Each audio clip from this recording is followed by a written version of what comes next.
evening and welcome to the Fine Print. I'm Aisha Sindhu. In what can only be described as a historic move, it's now illegal for men and women to receive different salaries for doing the same work, but that's only applicable to Iceland. The country has become the world's first to legalize equal pay for men and women, which basically means that it's now illegal to pay men more than women for the same amount of work. Under these new rules, companies and government agencies employing at least 25 people will have to obtain a government certification of their equal pay policies and ensure that everyone, regardless of their gender, gets paid the same. These same companies can face audits and possible fines if they fail to comply. Iceland's parliament already consists of nearly 50% women lawmakers. Icelandic women have been fighting for gender equality for many decades. In fact, in 1975, women went on strike by not going to their paid jobs and not doing any housework or child rearing in a bid to protest against earning less than men. Iceland's progressive steps don't come as a surprise, since the country has maintained the #1 spot in the gender gap report by the World Economic Forum for the last 9 years. The report uses markers like economic opportunity, political empowerment and health and survival to gauge the state of gender equality in a country. Now, as you can see, the latest data says Iceland, followed by Norway, Finland and Rwanda, as well as Sweden, have the best parity when it comes to pays received by men and women. For the bottom 5, Yemen, on the other hand, is currently the lowest ranked of the 144 countries measured in this report. Pakistan, Syria, Chad and Iran fare only slightly better. They feature in the bottom 5.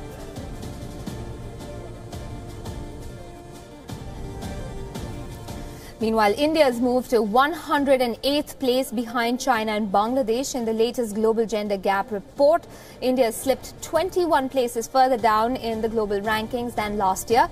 India finds itself behind China and Bangladesh, but is ahead of Pakistan's ranking of 143. India's low ranking is mainly due to performing poorly in the health, economic participation and equal opportunities criteria. Across sectors, only 13% of senior officials, managers and legislators are women.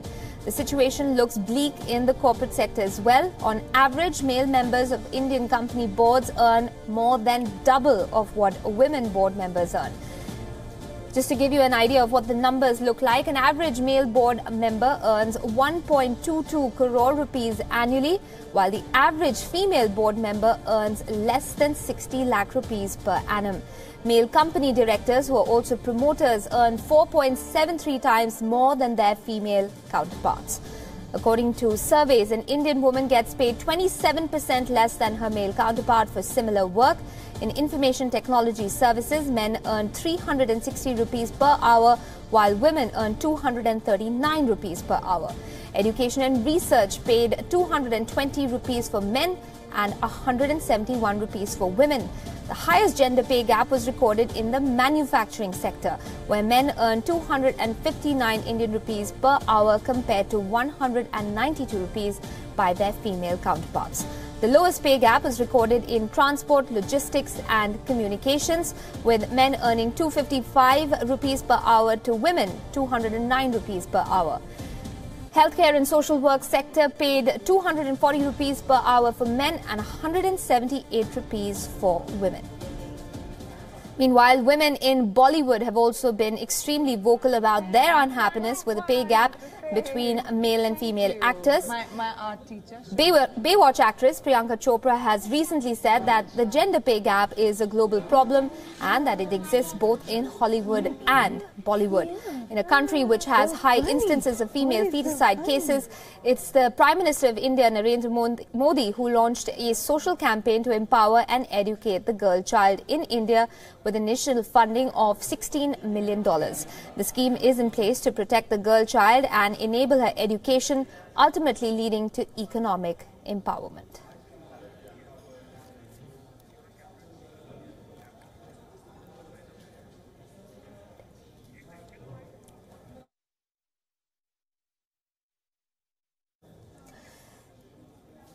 Joining me live on the broadcast right now is the noted author and columnist Advaita Kala to talk more about this story. Advaita, good evening. Thanks very much for speaking with us here at WION.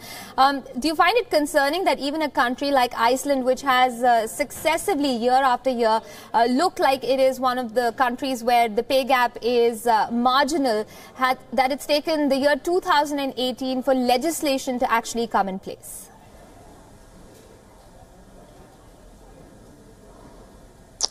Absolutely. I mean, it just tells you how long the struggle has been, even for countries in the Scandinavian circle, who, by the way, I'm a huge fan of because of the kind of gender equality their society has in general. I mean, forget the legislation part of it, but even as a society, there's a great measure of gender equality. So I congratulate them. It's a huge day.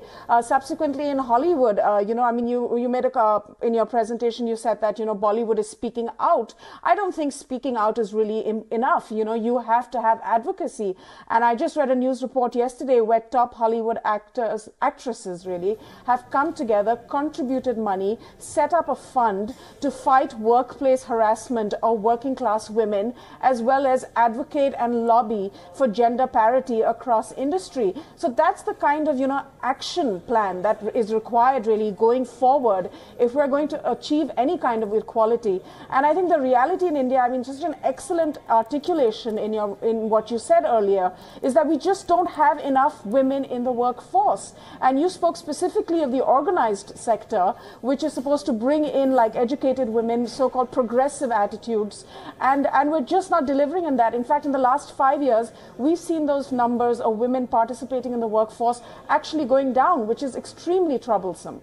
Absolutely. In fact, I wanted to ask you this. When it comes to Iceland, the interesting factor also is that nearly 50% of its lawmakers are women. Do you think that is indicative of what really needs to happen if this kind of gender parity is going to take place in other countries, that it has to be a symbiotic relationship where it isn't just people like you and me talking about the necessity of addressing gender disparity, but it's going to have to sort of permeate into our Parliament, into corporate sectors, and of course the unorganized sector?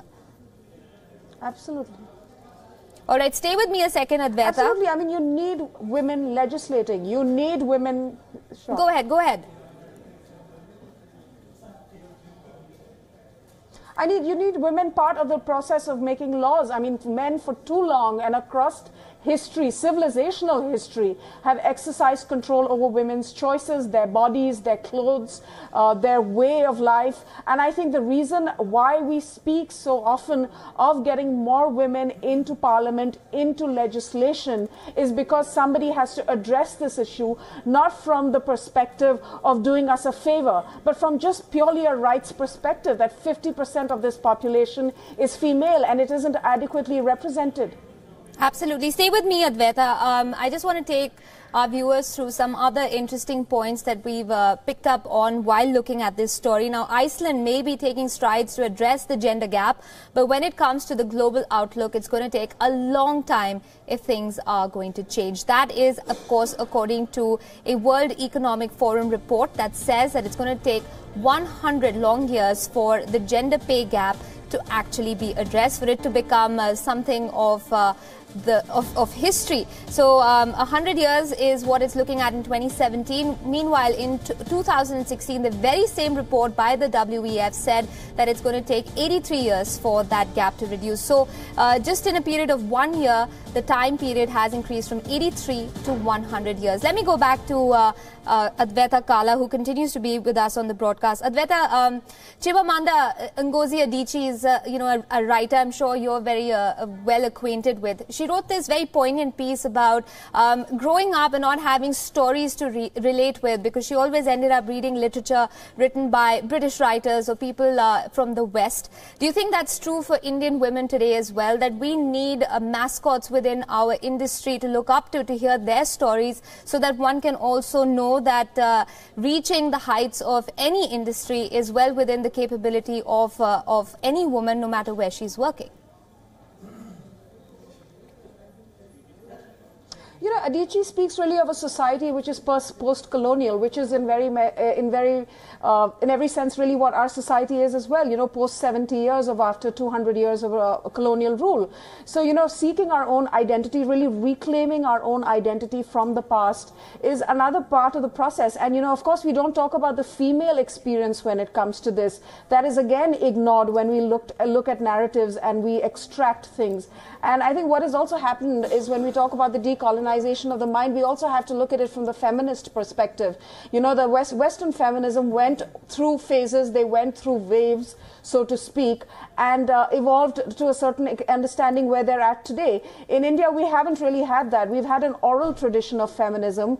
We were born as a country with universal suffrage, voting rights for women, unlike the United States, which had to wait, one state had to wait till 1955 to grant rights to women to vote. In 1947, Indian women already had that right. So I think this desire that we have, this so-called progressive attitude that if you take from the West and you absorb what they're saying, it stands for feminist rights, is I think has really harmed the feminist movement in our country. And I completely relate with Adichie when she kind of makes this comparison where there is a certain regret, but there's also an opportunity where we can form our own feminist narrative based on our social and civilizational values and history. Absolutely. You brought up Thiongo. I don't want to extend the literary allusions too much as well, but I just want to ask you, when it comes to Iceland and we're seeing what's happening there, what do you think is going to have to happen in India? Let's say if we're looking at a 5-year plan,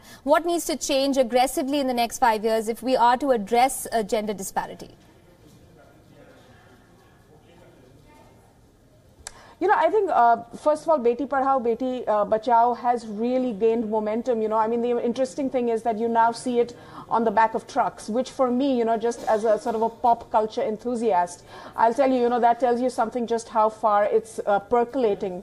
And so that's a great thing. But I think really what we need to focus on is getting women into the workplace, getting women into elected office. I think there has to be a push towards making that happen because, the workplace thing really bothers me. I was earlier in a discussion about this menstrual leave bill where there was this vociferous opposition to it by women saying that this was regressive, but I think it's incomplete to look at it from the, from the trajectory or the prism of only regressive vis-a-vis progressive. I think we have to look at it from the point of view of saying, like you articulated, just the kind of pay disparity that exists. It's an unequal workplace as it is. And there are social taboos and there are social barriers, and we need to get women into the workplace. I'm not talking about the unorganized sector alone, but even the organized sector. And we need to provide protections from sexual harassment and predatory behavior in the unorganized sector. And you'd be surprised, I even count, when it comes to protection of women against sexual harassment, I even count a high-profile industry as Bollywood in that category because it is unorganized and it does not have the guidelines that need to be in place to protect women from predatory behavior. So I think these are really things that we have to tackle on a war footing in the next 5 years, which is sexual harassment, getting more people into the workplace, and of course, pay gap parity. Absolutely. One last question, Advaita. What about our homes? Do you think we need to also speak to our children and make them understand that, nobody is lesser than anyone else when it comes to hard work?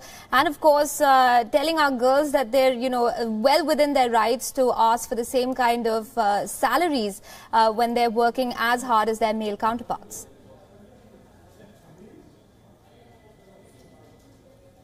Absolutely. I think part of it is it all starts in the home. Your first feminist lessons, your first lessons in gender equality start at home. And it's not even so much about how you raise your girls. It's really about how you raise your boys. What kind of attitudes you raise your boys with. And I remember the Prime Minister saying this from the Red Fort ramparts. And it was about 3 years ago. And he says, do you ever ask your son about his attitudes? And I think that is a very powerful statement to make because, so often we, as always, put the burden on women to carry the torch, to change gender equations, to make a difference, to break ceilings.